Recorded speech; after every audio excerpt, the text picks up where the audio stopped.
Hey learners, welcome back to our channel Easy To, where we make education easy and fun. आज हम बात करेंगे अनसेट्रल के बारे में, यानी United Nations commission on international trade law. अगर आपने इसके बारे में सुना है पर समझ नहीं आया, तो ये वीडियो आप ही के लिए। तो चलिए शुरू करते हैं और समझते हैं अनसेट्रल, उसके model laws, arbitration and conciliation में उसके की कॉन्ट्रीब्यूशंस, कुछ सेक्शंस और केसेस।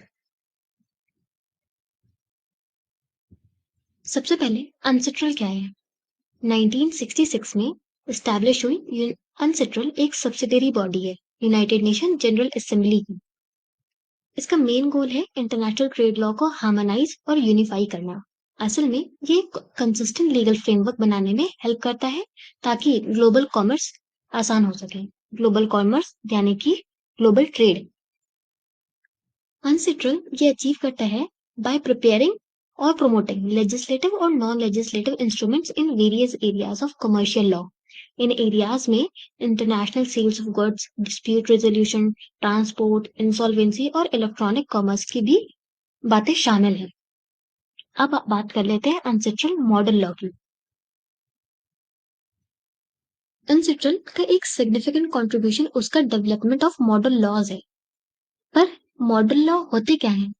ट्रीटी या कन्वेंशन के अनलाइक एक मॉडल लॉ एक टेम्पलेट की तरह होते हैं, जिससे कंट्रीज अपने नेशनल लीगल सिस्टम में अडेप्ट कर सकते हैं। Unsettled model law on international commercial arbitration जो 1985 में अडॉप्ट हुई थी और 2006 में अमेंड हुई, इसका एक प्राइम एग्जाम्पल है। ये लॉ इंटरनेशनल कमर्शियल डिस्प्यूट्स को रिजॉल्व करने का फ्रेमवर्क को स्टैंडर्डाइज्ड करने का एम रखती है, मेकिंग आर्बिट्रेशन मोर प्रिडिक्टेबल और रिलायबल। अब कंट्रीज ये मॉडल लॉ पूरी या पार्ट्स में अडेप्ट कर सकती हैं, अपने लीगल कंटेक्स्ट के अकॉर्डिंग टेलर कर देंगे। ये फ्लेक्सिबिलिटी आर्बिट्रेशन लॉज को वर्ल्ड वाइड हार्मोनाइज करने में हेल्प करता है, जबकि नेशनल डिफरेंसेस को भी अकोमोडेट करता है। अब क्या है? अब जान लेते हैं हम कि आर्बिट्रेशन और कंसिलिएशन में अनसेटल का इम्पैक्ट काफी प्रोफाउंड है। यहाँ इसके कुछ की कंट्रीब्यूशंस है।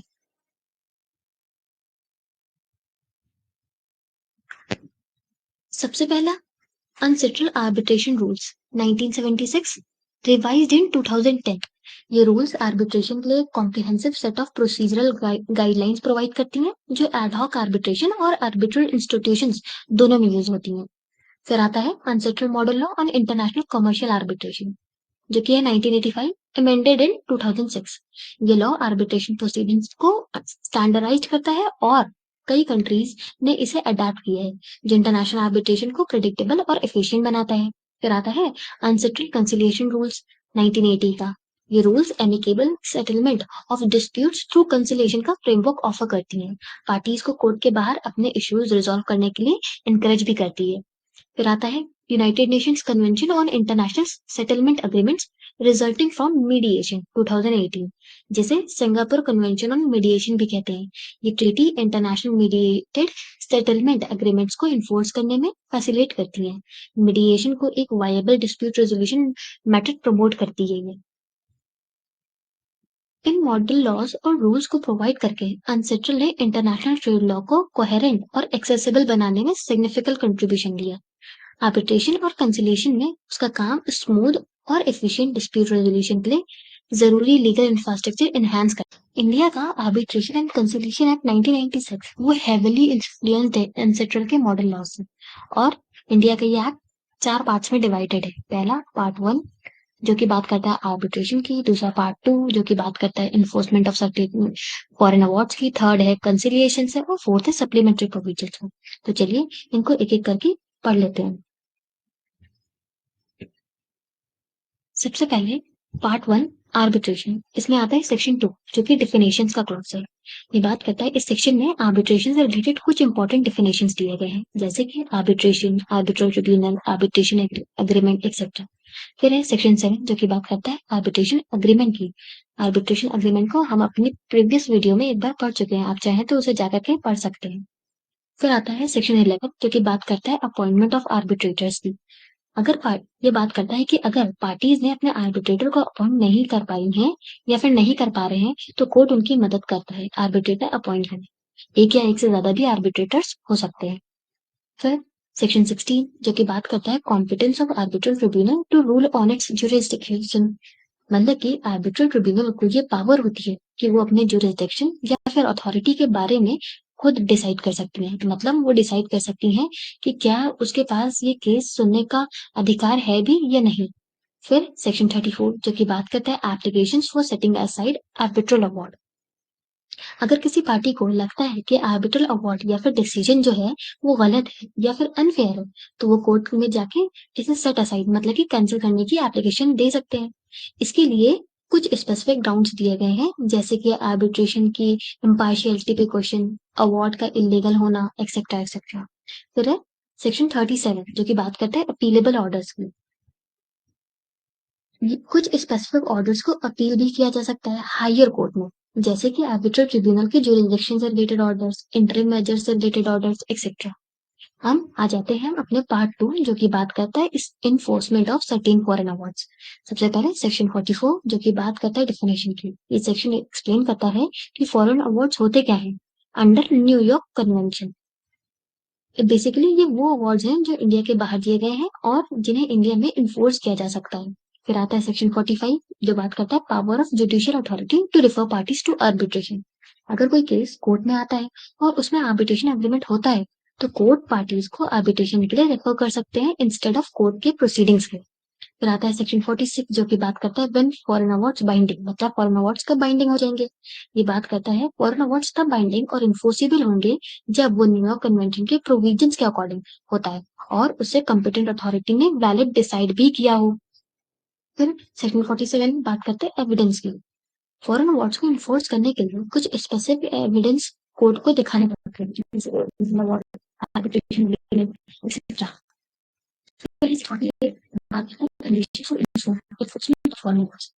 कंडीशन चेक करती हैं बिफोर फॉरेन अवार्ड्स को इन्फोर्स करते हुए, जैसे कि अवार्ड वैलिड है या नहीं, पार्टीज को प्रॉपर नोटिस मिली थी या फिर नहीं, अवार्ड पब्लिक पॉलिसी के अगेंस्ट तो नहीं है एक्सेट्रा।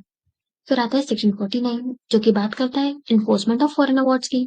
अगर कोर्ट सेटिस्फाइड होती है कि फॉरेन अवार्ड इन्फोर्सेबल है तो ये ऐसे ही ट्रीट होगा जैसे इंडियन कोर्ट का ऑर्डर होता है।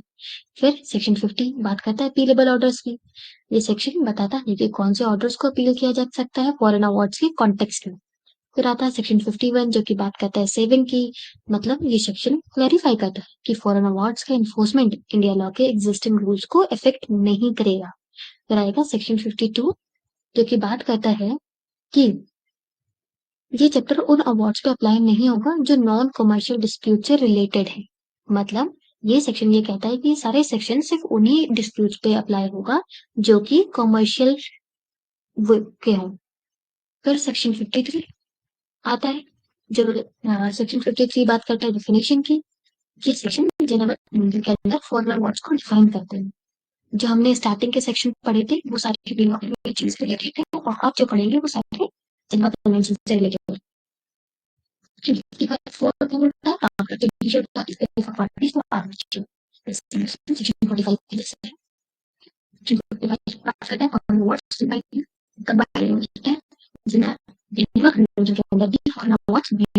जब कंप्यूटर अथॉरिटी के थ्रू डिसाइड किया गया होता है। फिर आता है सेक्शन 56 जो की बात करता है एविडेंस की। जिनका कन्वेंशन के अंदर फॉरेन अवार्ड इन्फोर्स कराने के लिए भी स्पेसिफिक एविडेंस दिखाने पड़ते हैं। सेक्शन 57 जो की बात करता है condition for enforcement of foreign awards. Geneva convention के अंदर भी कुछ कंडीशन चेक की जाती है बिफोर फॉरेन अवार्ड्स को इन्फोर्स करने के लिए, जैसे कि अवार्ड वैलिड है कि नहीं, पब्लिक पॉलिसी के अगेंस्ट तो नहीं है एक्सेट्रा।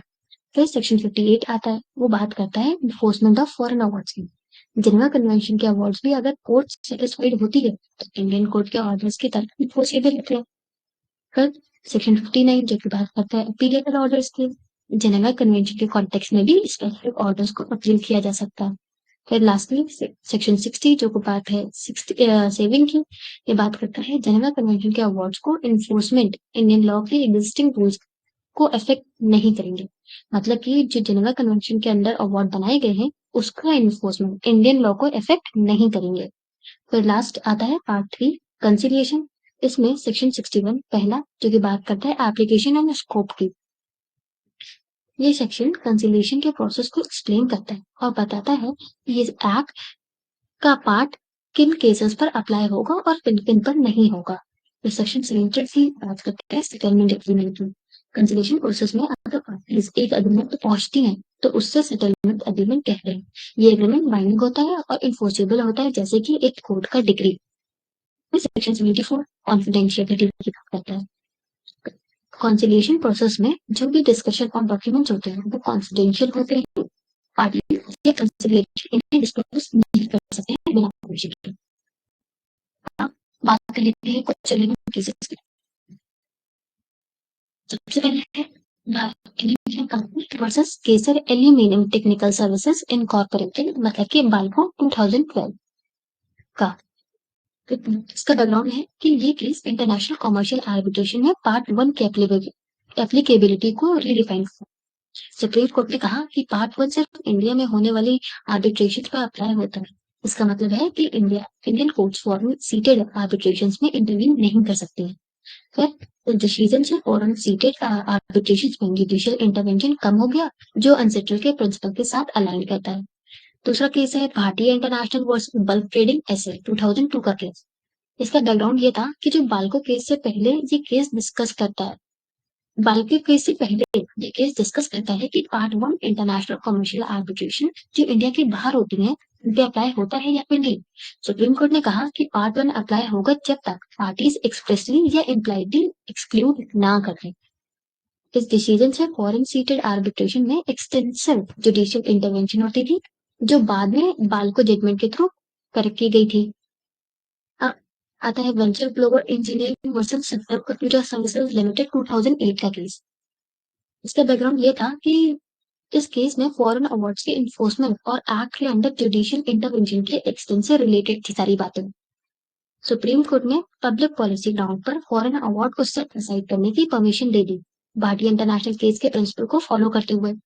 इस केस में कंफ्लिक्टिंग इंटरप्रिटेशंस को हाईलाइट किया जो लेटर बाल्को जजमेंट के थ्रू हार्मोनाइज किए गए थे। नेक्स्ट केस है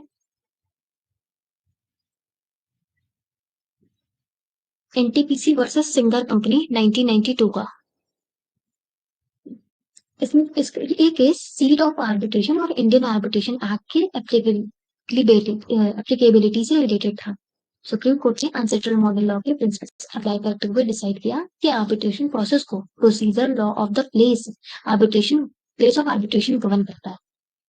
इस केस में सीट ऑफ आर्बिट्रेशन और प्रोसीजर लॉस की एप्लीकेबिलिटी की प्रेसिडेंट सेट की है अनसेटल्ड प्रिंसिपल के साथ साथ अलाइन करते हुए।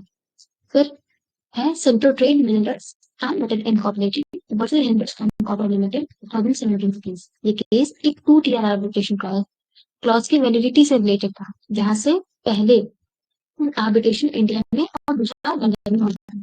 सुप्रीम कोर्ट ने 2 टीयर आर्बिट्रेशन प्रोसेस को हेल्प किया और फॉरेन अवार्ड को एनफोर्स किया जो पार्टी ऑटोनॉमी और आर्बिट्रेटरी एग्रीमेंट के एनफोर्समेंट को सपोर्ट करता है।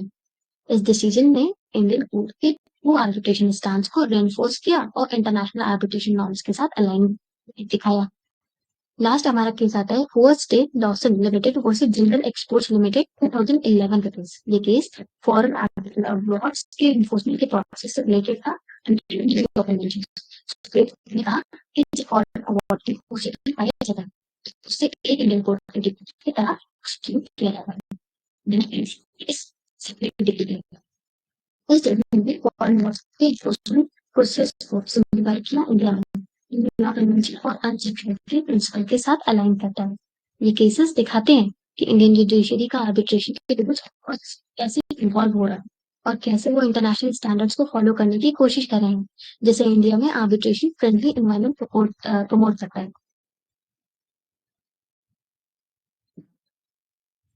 तो आज की हमारी वीडियो हमने डिस्कस कर लिया यहाँ तक जो कि था आर्बिट्रेशन कंसिलिएशन एक्ट 1996 के important sections acts model laws etcetera से इंस्पायर थे अनसेटल से इंस्पायर थे। हमने देखा कैसे ये एक्ट इंटरनेशनल स्टैंडर्ड्स को फॉलो करते हुए इंडिया में डिस्प्यूट रेजोल्यूशन को स्ट्रीमलाइन करते हैं।